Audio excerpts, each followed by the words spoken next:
ভারতের তামিলনাড়ুতে রাজনৈতিক ও অভিনেতা থালাপাতি বিজয়ের জনসভায় পদদলিত হয়ে নিহত বেড়ে ৩৯ জনে দাঁড়িয়েছে। আহত হয়েছে আরও অন্তত ৪৬ জন। নিহতদের মধ্যে ১৭ নারী ও ৮ শিশু রয়েছে। এই ঘটনায় শোক জানিয়েছেন প্রধানমন্ত্রী নরেন্দ্র মোদী। তামিলনাড়ুর মুখ্যমন্ত্রী এম.কে. স্ট্যালিন হতাহতদের আর্থিক সহায়তার ঘোষণা দিয়েছেন। থালাপাতি বিজয় এই ঘটনায় শোক ও সমবেদনা জানিয়েছেন। পুলিশ জানিয়েছে ধারণার চেয়ে বেশি লোক সমাগম হওয়ায় হতাহতের এই ঘটনা ঘটেছে। শারমিন শ্রাবণের রিপোর্ট। তামিল সিনেমার অন্যতম জনপ্রিয় অভিনেতা থালাপাতি বিজয়ের দল তামিলাগা ভেত্রী কাজাগাম টিভিকে দলের সমাবেশ মানেই লোকে লোকারণ্য। বিজয় থালাপাতি ২০২৬ সালের শুরুর দিকে অনুষ্ঠেয় রাজ্য নির্বাচনকে ঘিরে প্রচার শুরু করেছেন। শনিবার এমনই এক প্রচার সমাবেশ ছিল তামিলনাড়ুর কারুর জেলায়। থালাপাতি বিজয়ের জনসভায় অংশ নিতে কারুর ইরোড মহাসড়কের ভেলুসামাইপুরামে হাজার হাজার মানুষ জড়ো হয়েছিলেন। তিনি বক্তব্য দেওয়ার সময় বিশৃঙ্খল পরিস্থিতি তৈরি হয়। এক পর্যায়ে তিনি বক্তৃতা বন্ধ করতে বাধ্য হন। প্রত্যক্ষদর্শীরা জানান, রাত 8:45টার দিকে বিপুল সংখ্যক লোক থালাপাতি বিজয়কে এক নজর দেখার জন্য মঞ্চের ব্যারিকেডের দিকে এগিয়ে যান। ওই সময়ই ঘটনার সূত্রপাত হয়। লোকজন হুড়োহুড়ি করে সামনে যাওয়ার সময় হতাহতের ঘটনা ঘটে। আমার ভাইয়ের 2 সন্তান সেখানে ছিল। বড় ছেলে মারা গেছে, ছোট জন এখনো নিখোঁজ। আমার বোন জামাই আইসিইউতে। আমার কি করা উচিত? পুলিশের একাধিক সূত্র জানিয়েছে, সমাবেশে 30,000-এর মতো মানুষকে অংশ নেওয়ার অনুমতি দেওয়া হয়েছিল। তবে স্থানীয় বিভিন্ন গণমাধ্যমের প্রতিবেদনে বলা হয়েছে, প্রায় 60,000 মানুষ সেখানে জড়ো হয়েছিলেন। তামিলনাড়ুর রাজনৈতিক সমাবেশে পদদলনের ঘটনায় শোক জানিয়েছেন প্রধানমন্ত্রী নরেন্দ্র মোদী। তামিলনাড়ুর মুখ্যমন্ত্রী এম.কে. স্ট্যালিন নিহতদের পরিবারকে 10 লাখ রুপি এবং আহতদেরকে 1 লাখ রুপি আর্থিক সহায়তা দেওয়ার ঘোষণা দিয়েছেন। গত 3 দশকে তামিল সিনেমার সুপারস্টার অভিনেতা বিজয় 2024 সালের দল গঠনের পর থেকেই বিপুল জনসমাগম ঘটিয়ে আসছেন। পদদলনে মৃত্যুর ঘটনায় এটি প্রথমবার নয়। এর আগে গত বছর অক্টোবর মাসে দলের প্রথম সমাবেশে অন্তত 6 জনের মৃত্যুর খবর দিয়েছিল স্থানীয় গণমাধ্যম। এবার নিহতের সংখ্যা 2 ঘর ছাড়িয়েছে। শারমিন শ্রাবণী, ৭১। লাদাখের অধিকার কর্মী সোনম ওয়াংচুকের সাথে পাকিস্তানি এক গুপ্তচরের সংশ্লিষ্টতা রয়েছে বলে অভিযোগ করেছে ভারত। গতকাল সোনমকে গ্রেপ্তার করে পুলিশ। এরপর তার বিরুদ্ধে সন্ত্রাস বিরোধী আইনে মামলা দেওয়া হয়। লাদাখ পুলিশের মহাপরিচালক এস.ডি. সিং জামওয়াল শনিবার এক সংবাদ সম্মেলনে অভিযোগ করেন, সোনম ওয়াংচুক পাকিস্তানে গিয়ে একটি অনুষ্ঠানে যোগ দেন। এছাড়া গ্রেপ্তারকৃত পাকিস্তানের এক গুপ্তচরের সাথে তার সংশ্লিষ্টতা আছে বলেও দাবি করেন তিনি। পাকিস্তানে সেই গুপ্তচরকেও আটক করা হয়েছে বলেও দাবি করেন তিনি। সোনম ওয়াংচুককে যে সন্ত্রাস বিরোধী মামলায় গ্রেপ্তার করা হয়েছে সেটি বেশ কঠোর। এই মামলায় কেউ গ্রেপ্তার হলে দীর্ঘদিন কোনো জামিন ছাড়াই কারাগারে থাকতে হয়। একটি সূত্র জানিয়েছে, ওয়াংচুককে রাজস্থানের যোধপুর কারাগারে নিয়ে যাওয়া হয়েছে। পাকিস্তানি কারাবন্দী সাবেক প্রধানমন্ত্রী পিটিআই নেতা ইমরান খানের সমর্থনে সমাবেশ হয়েছে খাইবার পাখতুনখোয়ায়। শনিবার প্রদেশের রাজধানী পেশোয়ারের এই সমাবেশে অংশ নেয় হাজারো মানুষ। বিক্ষোভে সমাবেশ দলটির নেতাকর্মীদের সাথে যোগ দেন আলিমা খান। ইমরানের বোন। সমাবেশে অংশ নেয়া পিটিআই সমর্থকরা এ সময় ইমরান খানের মুক্তির দাবি করেন। পিটিআইয়ের দল খাইবার পাখতুনখোয়া প্রদেশে সরকার গঠন করেছে। এ কারণে এই রাজ্য থেকে সমাবেশে ডাক দিয়েছে দলটি। পর্যায়ক্রমে পাকিস্তানে পাঞ্জাব, সিন্ধু ও বেলুচিস্তান, গিলগিট বালতিস্তান, আজাদ কাশ্মীরে সমাবেশের আয়োজন করবে দলটি। 2023 সালের মে মাসে ইমরান খানকে গ্রেপ্তার করে সরকার। এরপর থেকে তার মুক্তির দাবিতে আন্দোলন চলছে। নেপালে জেনজি আন্দোলন দমাতে প্রাণঘাতী অস্ত্র ব্যবহার করে অতিরিক্ত শক্তি প্রয়োগ করেছিল পুলিশ। এর প্রমাণ মিলেছে পুলিশের প্রাথমিক প্রতিবেদনে। নেপাল পুলিশের রেকর্ড অনুযায়ী ওই 2 দিনে 2000 রাউন্ডের বেশি তাজা গুলি ছোড়ে পুলিশ, যার বেশিরভাগই আসে প্রাণঘাতী অস্ত্র থেকে। প্রতিবেদনে বলা হয়েছে, গত 8 ও 9 সেপ্টেম্বর দেশ জুড়ে মোট 13,182 বার গুলি ছোড়া হয়েছে। এসব গুলির মধ্যে বেশিরভাগই এসেছে প্রাণঘাতী অস্ত্র থেকে, যার মধ্যে ছিল ইনসাস রাইফেল, SLR এবং পিস্তল। ত্রিভুবন বিশ্ববিদ্যালয় টিচিং হাসপাতালের ময়নাতদন্ত প্রতিবেদনে দেখা গেছে, নিহতদের বেশিরভাগই মৃত্যু হয়েছে উচ্চ গতির গুলির আঘাতে। এছাড়া 1,884টি রাবার বুলেট, 2,337টি 77টি সতর্কতামূলক গুলি এবং 6,279টি টিয়ার গ্যাস শেল ব্যবহার করা হয়েছে। পেরুতে প্রেসিডেন্ট দিনা বালুয়ার্তোর বিরুদ্ধে জেনজিদের আন্দোলন। শনিবার পুলিশের সাথে সংঘর্ষ হয়েছে আন্দোলনকারীদের। এ সময় আহত হয়েছে অনেক আন্দোলনকারী, পুলিশ এবং সাংবাদিক। রাজধানী লিমায় টিয়ার শেল ছুড়ে বিক্ষোভ ছত্রভঙ্গ করে দেয় পুলিশ। এক সপ্তাহ আগে পেনশন স্কিম সংস্কারের দাবিতে শুরু হয় বিক্ষোভ। দাবি ওঠে 18 বছরের বেশি হলেই পেনশন স্কিমের আওতাভুক্ত করতে হবে নাগরিকদের। এছাড়া ক্ষোভ ছিল প্রেসিডেন্ট বালুয়ার্তে এবং কংগ্রেসের বিরুদ্ধে। এবার দ্বিতীয় দফা শুরু হলো বিক্ষোভ।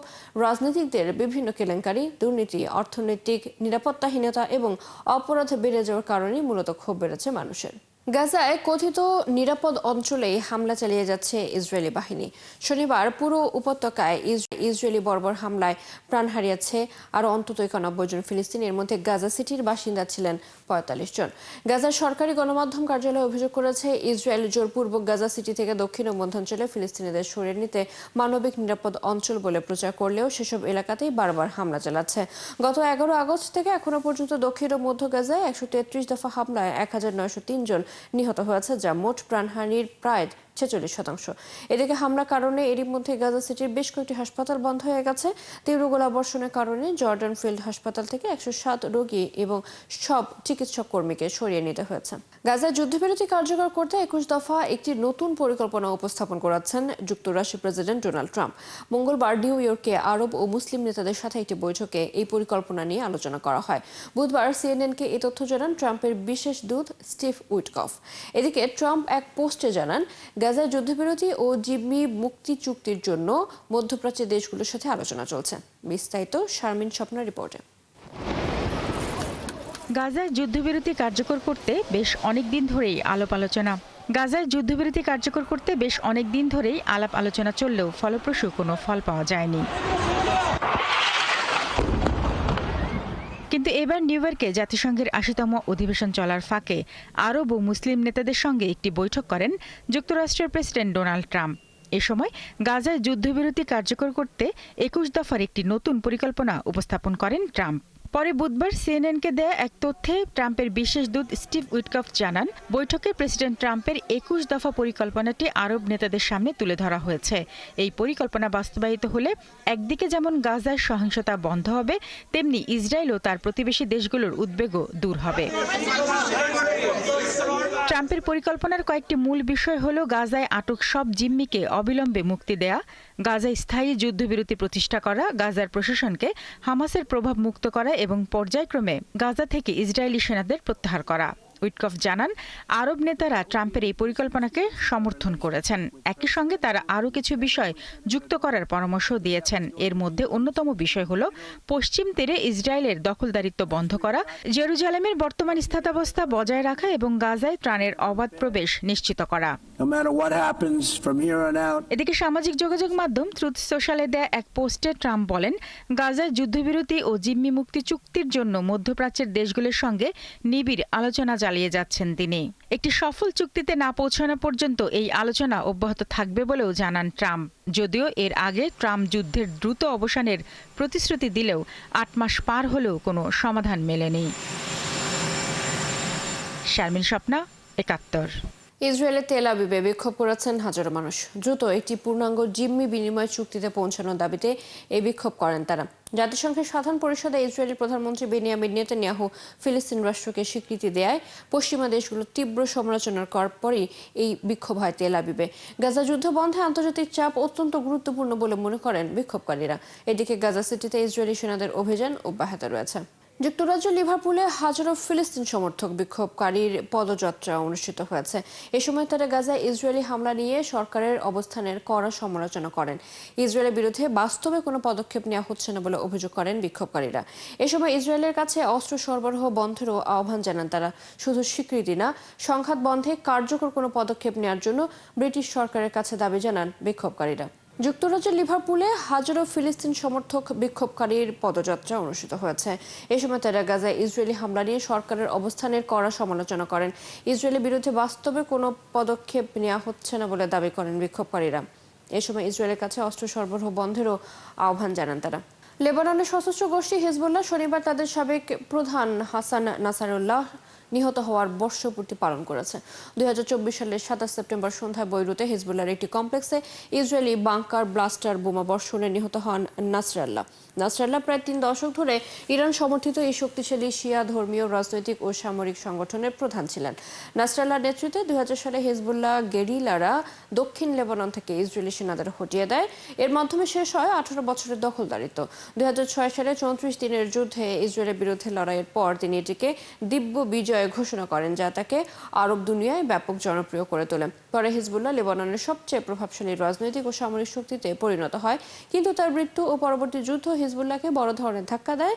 তার উত্তরসূরি হাশেম সাফিউদ্দিনকেও কয়েক সপ্তাহ পর হত্যা করা হয়। একই বছরের ডিসেম্বরেই ক্ষমতাচ্যুত হন হিজবুল্লাহর সিরীয় মিত্র বাশার আল আসাদ। ইরানের ওপর জাতিসংঘের নিষেধাজ্ঞা পুনর্বহালের ফলে যুক্তরাজ্য, ফ্রান্স এবং জার্মানি থেকে নিজ নিজ রাষ্ট্রদূতের পরামর্শের জন্য দেশে ফিরিয়ে এনেছে তেহরান। ইরানের রাষ্ট্রীয় বার্তা সংস্থা তাসনিম জানায়, এই 3টি ইউরোপীয় দেশের দায়িত্বজ্ঞানহীন আচরণের জেরে তাদের রাজধানী থেকে ইরানের রাষ্ট্রদূতদের তেহরানে ডেকে পাঠানো হয়েছে। এর আগে গত বছর ইরানের বিরুদ্ধে প্রতিশ্রুতি পূরণে ব্যর্থ হওয়ার অভিযোগ তুলে জাতিসংঘের নিরাপত্তা পরিষদে চিঠি দেয় যুক্তরাজ্য, ফ্রান্স এবং জার্মানি। ইরানের উপর জাতিসংঘের নতুন নিষেধাজ্ঞা রবিবার থেকে কার্যকর হবে। এর আওতায় ইরানের পরমাণু, সামরিক, ব্যাংকিং এবং নৌ পরিবহন খাতে বৈশ্বিক সহযোগিতা নিষিদ্ধ হবে। ইরানের প্রেসিডেন্ট মাসুদ পেজেশকিয়ান বলেছেন শনিবার জাতিসংঘের নিষেধাজ্ঞা যে পুনর্বহাল হবে তার জন্য পুরোপুরি প্রস্তুত ছিল তার দেশ। তেহরানে একটি ইরানি টেলিভিশন চ্যানেলে দেওয়া সাক্ষাৎকারে এমন মন্তব্য করেন তিনি। যে মাথায় আকাশ ভেঙে পড়বে, আর তারা এমন পদক্ষেপ নিলেই আমাদের আত্মসমর্পণ করতে হবে। বাস্তবতা হলো, আমাদের কাছে গুরুত্বপূর্ণ বিষয় হলো আমাদের প্রতিবেশীদের সাথে আমাদের সম্পর্ক, ইউরেশিয়া, ব্রিক্স এবং সাংহাই কোঅপারেশন অর্গানাইজেশনের সাথে আমাদের সম্পর্ক, আর নিজের দেশের মানুষ, তাদের মর্যাদা আর আমাদের স্বাধীনতা, বাকি সব সামলে নেওয়া যাবে। ডেনমার্কের প্রধান সামরিক ঘাঁটির আকাশে রহস্যময় ড্রোন দেখা গেছে। ঘটনায় আবারও রাশিয়াকে সন্দেহ করা হচ্ছে। ডেনিশ কর্তৃপক্ষ জানিয়েছে, কারু বিমান ঘাঁটির আশেপাশে কয়েকটি সামরিক স্থাপনার কাছে ড্রোন দেখা গেছে, তবে নিরাপত্তার স্বার্থে সেসব ঘাঁটির নাম প্রকাশ করা হয়নি। মন্ত্রণালয় এই বিষয়ে বিস্তারিত মন্তব্য করতেও অস্বীকৃতি জানিয়েছে। পুলিশ জানিয়েছে, ড্রোনগুলো কোথা থেকে এসেছে তা শনাক্ত করা যায়নি, কারণ সেগুলো ভূপাতিত করা হয়নি। তবে এই ঘটনায় সেনাবাহিনীর সাথে যৌথভাবে তদন্ত চলছে। কর্তৃপক্ষ এটিকে সম্ভাব্য হাইব্রিড আক্রমণ বলছে, যদিও এখনও রাশিয়ার সম্পৃক্ততা প্রমাণ পাওয়া যায়নি। কারু বিমান ঘাঁটিতে প্রায় 3500 কর্মী কাজ করেন। এটি ডেনিশ প্রতিরক্ষার মূল কেন্দ্র, যেখানে সব হেলিকপ্টার, আকাশ নজরদারি ও প্রতিরক্ষা কমান্ডের একটি অংশ অবস্থান করছে। সম্প্রতি ডেনমার্কের বিভিন্ন বিমানবন্দরের আকাশেও একাধিকবার ড্রোন দেখা গেছে। ইইউ বা ন্যাটোভুক্ত কোনো দেশে হামলার পরিকল্পনা নেই রাশিয়ার, তবে মস্কোর উপর কোনো আঘাত এলে তার সমুচিত জবাব দেওয়া হবে বলে সতর্ক করেছেন তিনি। জাতিসংঘ সাধারণ পরিষদে দেওয়া ভাষণে এসব কথা বলেছেন রুশ পররাষ্ট্রমন্ত্রী সের্গেই লাভরভ। তিনি বলেন, রাশিয়ার উপর ইউরোপীয় দেশগুলোর হুমকি বেশ স্বাভাবিক হয়ে উঠেছে। তিনি আরও বলেন, 7 অক্টোবর ইসরায়েলে হামলার নিন্দা জানায় রাশিয়া, তাই ফিলিস্তিনি সাধারণ মানুষকে ঢালাভাবে হত্যা করার কোনো বৈধতা নেই। একইভাবে পশ্চিম তীরে দখলদারিত্বেরও কোনো বৈধতা নেই। গোটা মধ্যপ্রাচ্যে অস্থিরতা ছড়িয়ে দিচ্ছে ইসরায়েলের আগ্রাসন। হামাস নির্মূলের অজুহাতে মধ্যপ্রাচ্যের অন্যান্য দেশে যেমন কাতারেও হামলা করেছে ইসরায়েল। আমাদের তো লুকানোর কিছু নেই। আমরা কখনোই বেসামরিক স্থাপনায় হামলা করি না। দুর্ঘটনা ঘটতে পারে, কিন্তু ইচ্ছে করে ইউরোপ, ইইউ বা নেটোর কোনো দেশ আমাদের মিসাইলের লক্ষ্যবস্তু কখনো করি না। আবারও বলছি, সত্যি সমস্যার গভীরে যেতে হলে আলোচনা করতে হবে, কিন্তু কেউই আলোচনায় রাজি না। এই ছিল এখনকার আয়োজনে। বিশ্বের আরো নতুন কিছু খবর এবং বিশ্লেষণ নিয়ে দুপুর 1:30 আবার হাজির হবে বিশ্বযোগ। চোখ রাখুন 71 ফেসবুক পেজে, সাবস্ক্রাইব করুন 71 ইউটিউব চ্যানেল। 71 সাথে থাকুন।